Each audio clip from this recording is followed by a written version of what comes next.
네, 한화에너지가 이 지주회사 한화의 지분 8%를 공개 매수합니다. 매수 가격은 3만 원이고요. 총 1,800억 원에 달하는 규모입니다.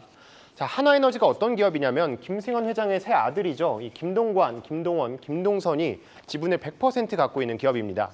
자, 예정된 주식 전부 사들이게 되면 이제 한화에너지의 지분이 거의 18%가 됩니다. 이제 김 회장의 지분과 거의 비슷한 수준까지 올라가게 됩니다. 그래서 자연스럽게 이 승계에 속도를 내는 게 아니냐 이런 분석도 나오는데요. 자, 그렇다면 투자자 입장에서 이번 사안 어떻게 바라봐야 할지 취재한 내용들 전해드리겠습니다.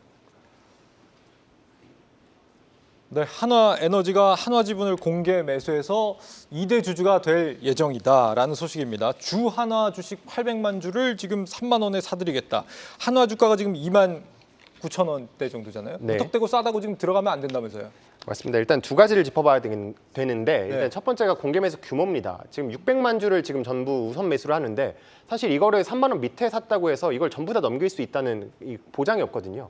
그러니까 지금 되는 이 과정 자체가 지금 600만 주를 넘어가게 되면은 이 안에서 비율로 나눠서 계산을 합니다. 그렇기 때문에 내가 물량을 못 넘길 수도 있다는 점, 그 뒤로 주가가 어떻게 될지 이 부분은 모르는 거기 때문에 이 첫 번째로 이 부분 체크하셔야겠고요. 자, 두 번째가 중요합니다. 사실 이 세금 얘기인데요. 자, 사실 공개 매수라는 게 매수 조건을 공개한 다음에 그다음에 증권시장 밖에서 매수를 하는 겁니다. 그러니까 이 장외 거래인데요. 장외 거래는 보시는 것처럼 이 소액주주 같은 경우에도 이 신고 납부 대상이 되거든요. 네. 그렇다 보니까 이 차익을 모두 벌 수 있다는 게 아니라는 거고요. 자, 그럼 양도 차익이 250만 원을 초과할 경우에 이제 세금이 22.5%가 붙습니다.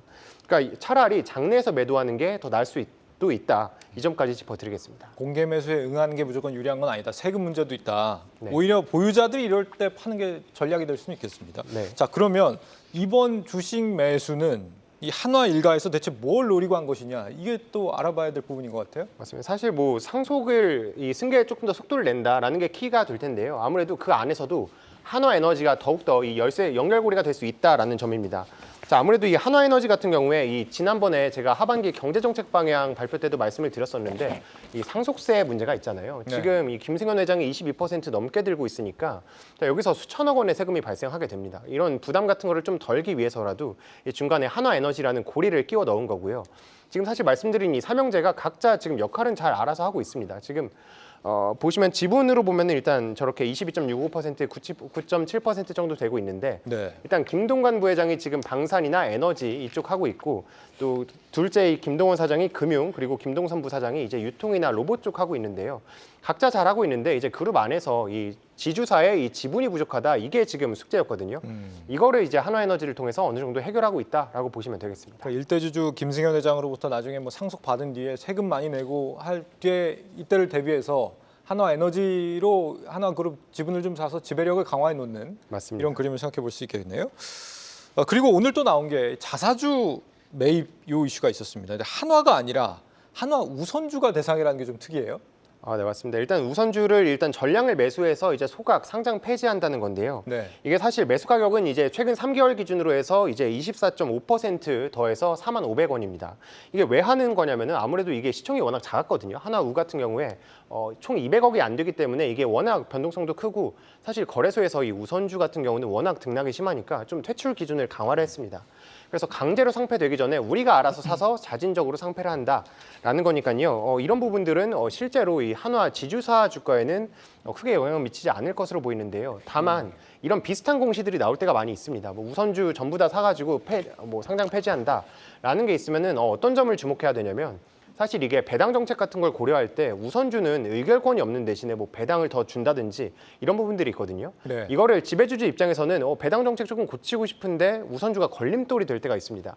그래서 이런 부분들을 고치기 위해서 상장 폐지하는 경우들도 있으니까 혹시 만약에 다른 공시가 나오게 된다면 이 회사에서 주주 환원 정책 조금 건들려고 하는구나 정도로 이해하시면 될 것 같습니다. 좋은 기대감이 뭐 제기된다고 볼 수도 있는 부분이네요. 네.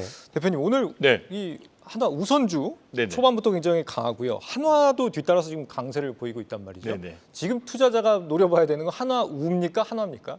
글쎄요, 우선주 같은 경우에는 원체 이제 그 지분의 이 유통 물량이 적은 그런 상황이니까 네. 리스크를 이제 감안을 해야 되는 그런 여건이고요.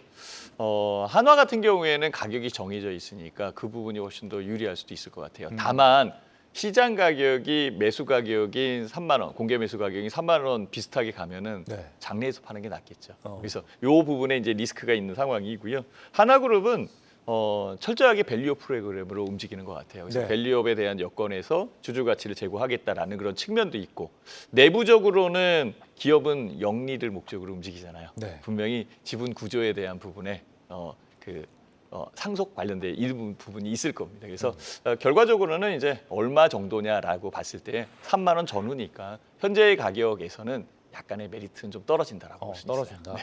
지금 흔히들 하반기 밸류업 정책 놓고 금융주들을 많이 좀 주목을 네, 하시는데 네, 맞습니다. 지주사 한화도 주목해 볼 만한 가치는 있습니까?